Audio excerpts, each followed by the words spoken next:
Do you want to know how I turned this into this? Stick around and find out on this episode of Modeling My Way here on the Crescent Shores in Leverington. Let's go check it out.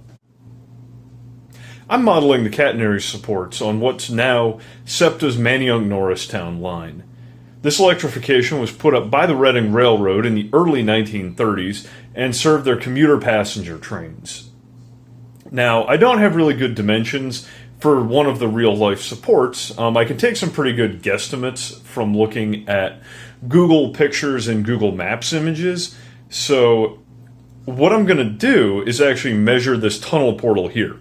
I'm measuring this tunnel portal to provide the basic dimensions for the catenary supports because this is a known spot of tight clearance on my layout, but at the same time, I know everything I own will fit through this tunnel portal and therefore will fit through the catenary supports.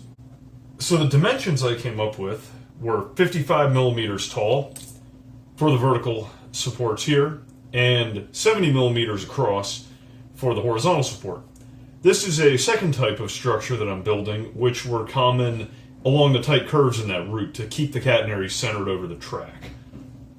So I'm going to build a couple of these. They're pretty much the same process. This vertical post is a little bit taller and the horizontal post is a little bit shorter, but that's not going to be covered in this video. So the first thing I'm going to do is get some of this styrene, this is 1/8 inch H-column by Plastistruct, and this is 1/100th H-column. This is going to be our material for the vertical supports, and this is going to be for the horizontal. If you look at the reference picture, which I should be able to throw in right here,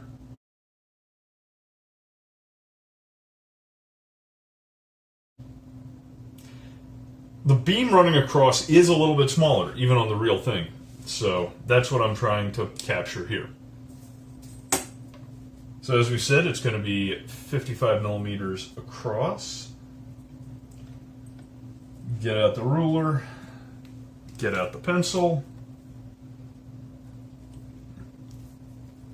probably look at the top of my head, and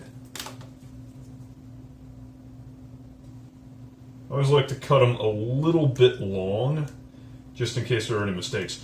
Next step, because these cutters have one beveled side, it's going to leave an area like that where it's kind of collapsed in on itself, so I just come back and with the flush side, trim that off to get a nice flat surface. Ooh. And sometimes you munch it. It eats it pretty badly, so you got to do it again. There we go. And one more time.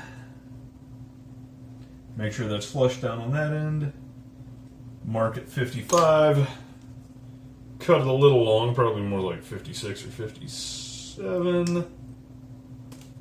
Because, yeah, sometimes you make a really ugly cut like that. You gotta go back and redo it.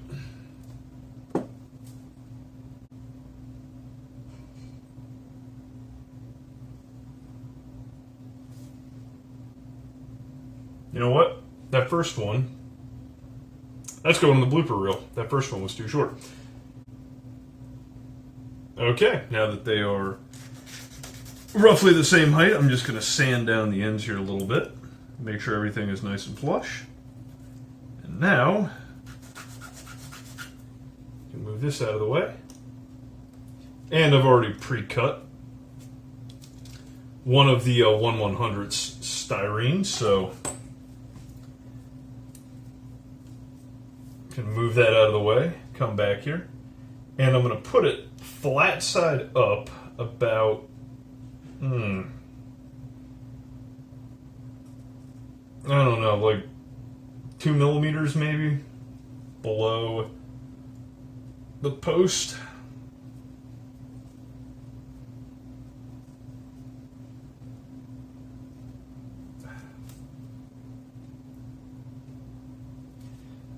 Oh, I remember what I did here. You guys are learning along with me. I sanded the edges on this down a little bit at about a 45-degree angle, because otherwise they don't quite fit into the larger H channel. So you can just take the sandpaper, get it at about a 45-degree angle, sand it down. Kind of ends up looking like that. And then you can place it in there and it will stay very nicely. Okay, now I remember another thing that I did. I actually removed paper towel for this step because I'm going to need to line this up directly on something to ensure that this ends up being square.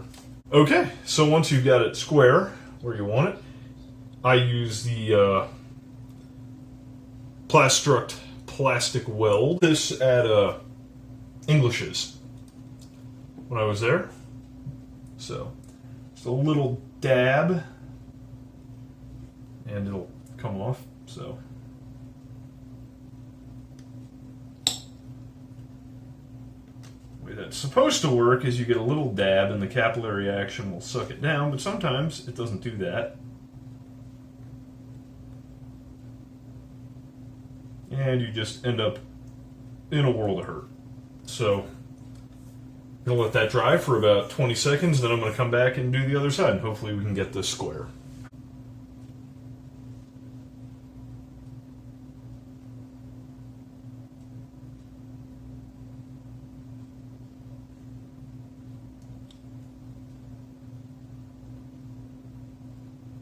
Okay.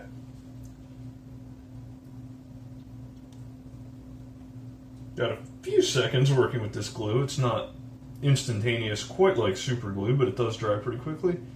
So you want to make sure, to the best of your ability, that this thing is square. And there we go. It is. So the next step is to put the glue aside for a second.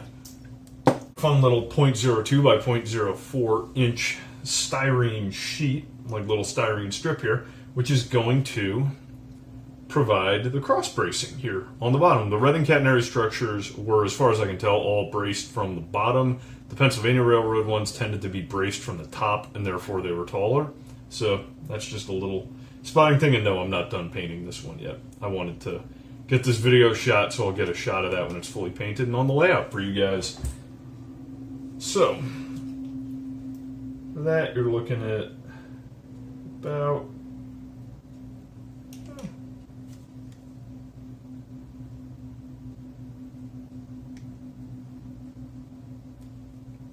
about that, and then I'm just going to put a 45-degree notch cut in both sides.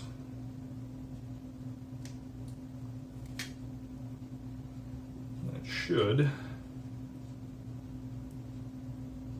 yeah, go really well. So you get out the tweezers. This is dry now.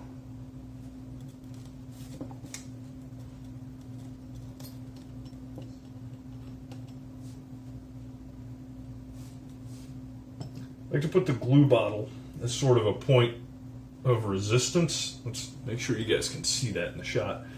Just so I have something I can press on a little bit. Dab some of that glue in there. Hold it. Ooh. Okay, now you gotta work pretty quickly when you're doing this. Okay. There you go.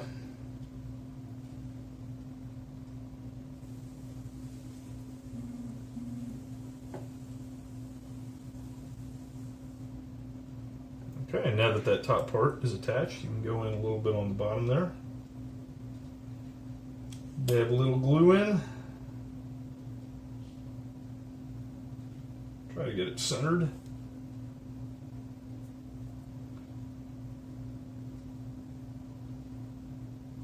it sit there.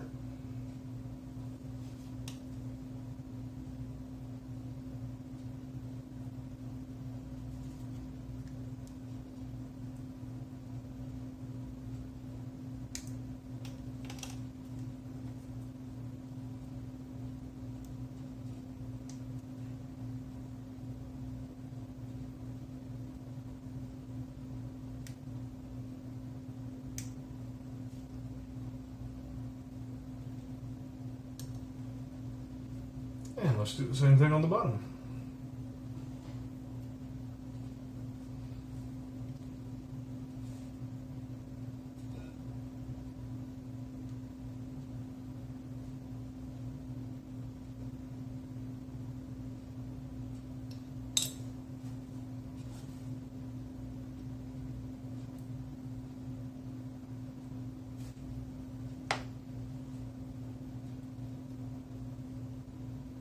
Dab a little bit more glue on the bottom there, and a little bit. Used a tweezer here to just scooch that back into the middle and let it dry. And there you go. In one video, that's how I make my Reading style catenary supports. Thank you for watching. If you liked what you saw here, don't forget to like and subscribe. Bye for now.